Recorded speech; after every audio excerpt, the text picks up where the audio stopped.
how many domestic, they are called what, planes, the small plane, they are called planes or what, that run business of domestic flights in the country, in Uganda? Huh? Companies that run the domestic flights. How many are they? Honorable Chair, we have licensed domestic air operators. We have like, I'm not sure of the figure, but we're around 10.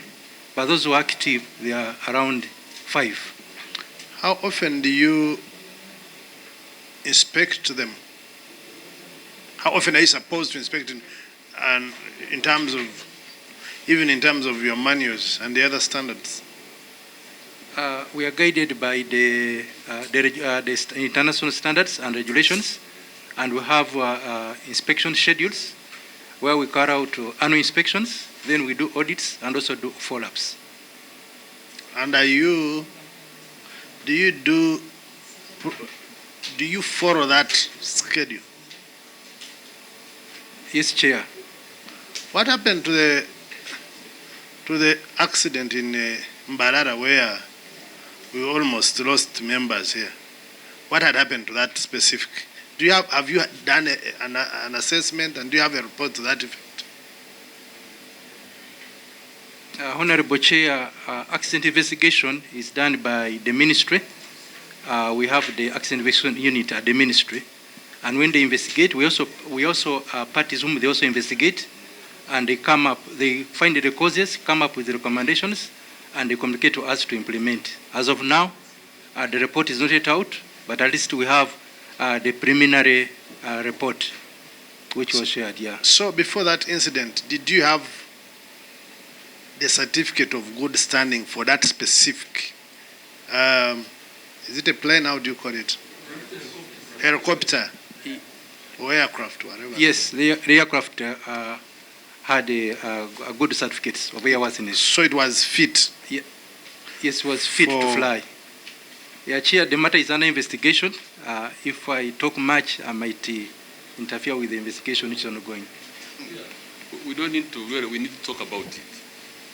Because I attended the function where the speaker was coming from where? Nepi.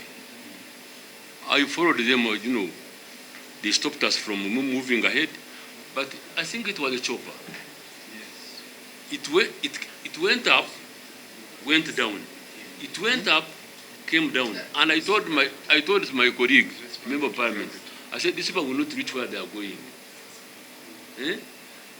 That means it was not where the air was there. It went about 3 times, up, down, finally it went.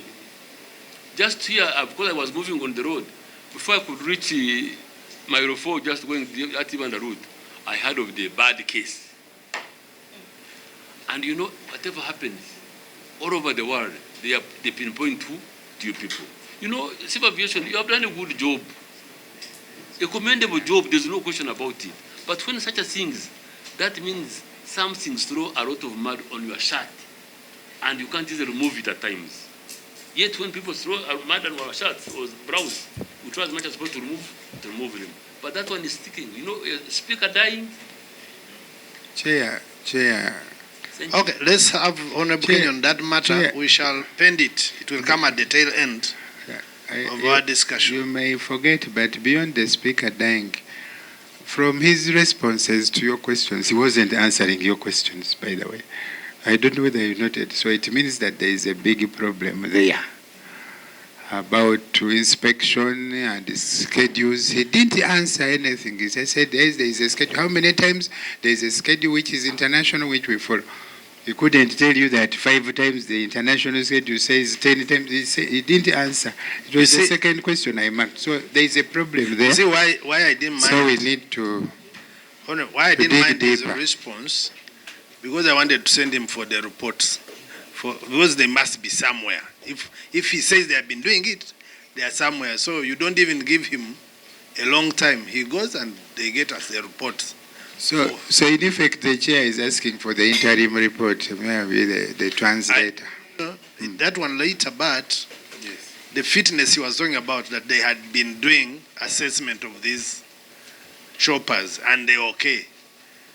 Because, but we shall bring it at the tail end, because we shall have an inside engagement without the media, maybe at the tail end of it, and we shall discuss.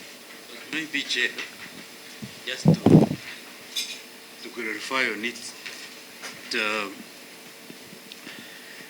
the reality is that the accident investigation cannot be part of the civil aviation system, because in the investigations we are part of the people that are being investigated. In fact, the independence of that unit is always a point of audit. Some of the things you see as audit areas is that area of accident investigation, and must be excluded from interference by the civil aviation. So that's why he's not coming out in a manner, because the function does not belong to him. It is actually a unit in the Ministry of Works and Transport. As you refer that matter to the tail end, if you had Honorable Mala's audio about what happened or what it actually was himself about that craft, Mr. Chairman, flight worthiness standards could be things that are compromisable. The DG will explain to us, but Omala will explain to you. Mr. Chairman, when we were in Gulu, in the parliament sitting in Gulu, I saw him Mzungu in a kanzu. I got closer to him only to find it was the black Omala, you know, Mr. Chairman. I sat near him. He told us what actually happened before the flight took off and how it all ended. Flight worthiness standards should not be compromisable. DG, Mr. Chairman, thank you.